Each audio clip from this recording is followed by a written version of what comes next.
Triathlon Wetsuit versus non-wetsuit swimming. It's on camera. It's harassment. Are you gonna go in the most ideal situation in a Morning, Trainiacs. I'll save you the whole what swim I did this morning because I'll tell you right now that it's gonna be about 1,000 meters. It's gonna be a little bit of drill, a little bit of swimming around, because yesterday and today we're taking as rest days, so that the next 3 days we can give her and then off to Kona.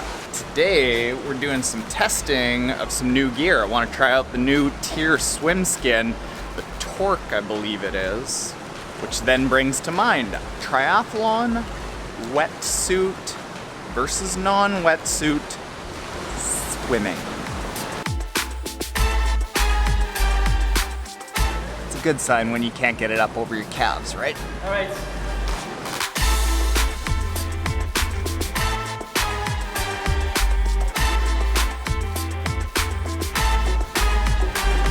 Goodness, I got so much stuff.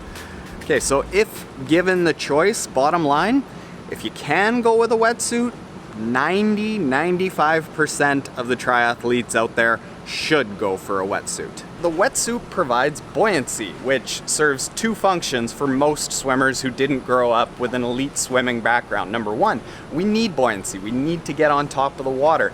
Number two, provides an aspect of safety. If you start freaking out, you just hop on your back, chill out, relax, or slow your stroke down. It's easy.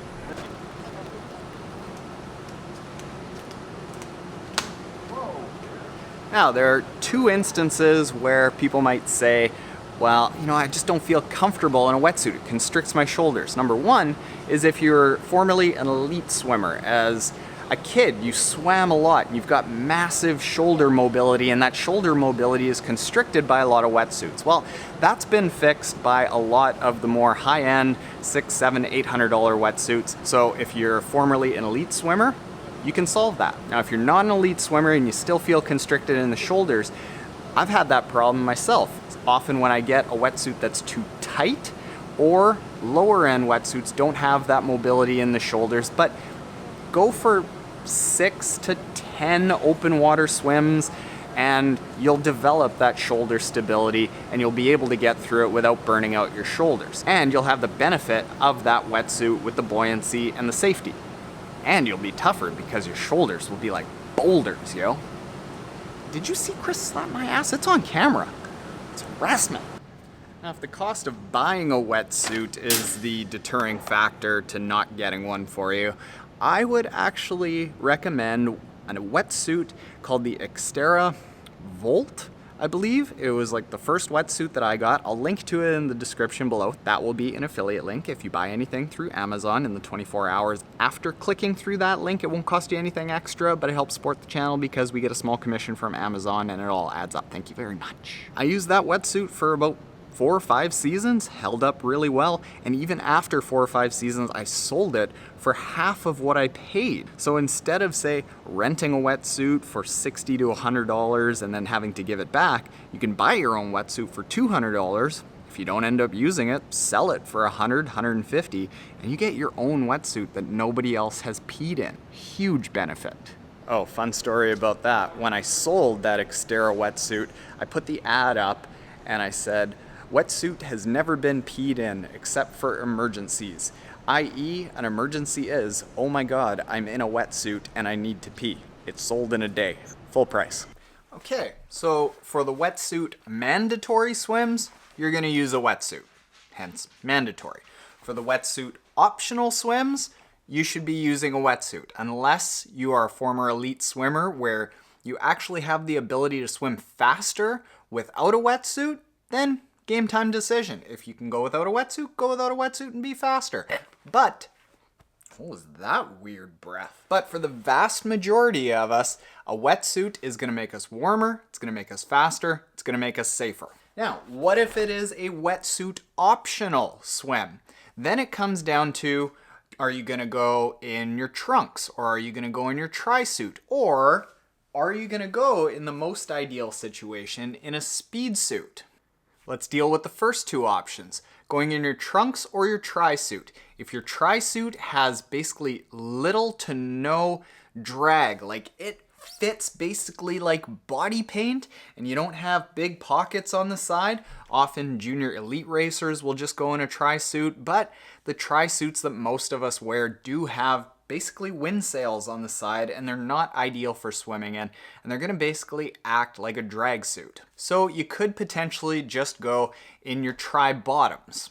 But the problem then becomes when you're wet and you're going into transition 2, about to hop onto the bike, you gotta put a top on and it is just almost like nearly impossible. You're basically pulling a tight top on over like glue and you're gonna lose some time in transition. So that's why the most ideal option is to have a speed suit. What this does is it actually sucks in your body so there's less frontal drag, and it's hard to see, but typically it's got a pattern on it and a material that is faster than any tri-suit cloth that you're gonna have, and typically even faster and more hydrodynamic, see aerodynamics in the water, than your skin will be. You put it on over top of your tri-suit, and if you got a long sleeve tri-suit, as long as the sleeves here are nice and tight, you can have them sticking past.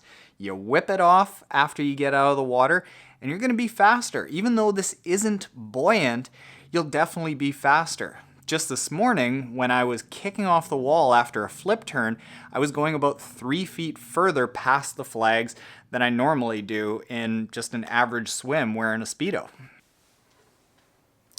So there you go, Trainiacs. I hope that helps clear some things up. If you have the option to wear a wetsuit, most of us should wear a wetsuit. If you don't have the option to wear a wetsuit because the water's too hot, wear a speed suit ideally. If you don't have the option to buy a speed suit, don't wear a top and make sure that your tri-shorts are really tight and don't cause a lot of drag. Just know that when you get into transition 1, you're gonna have to put on a top and you're gonna lose a few seconds. Now, speaking of a few seconds, I think I'm gonna go for a little recovery run for just several seconds. Rest day. Love him, love him, love him.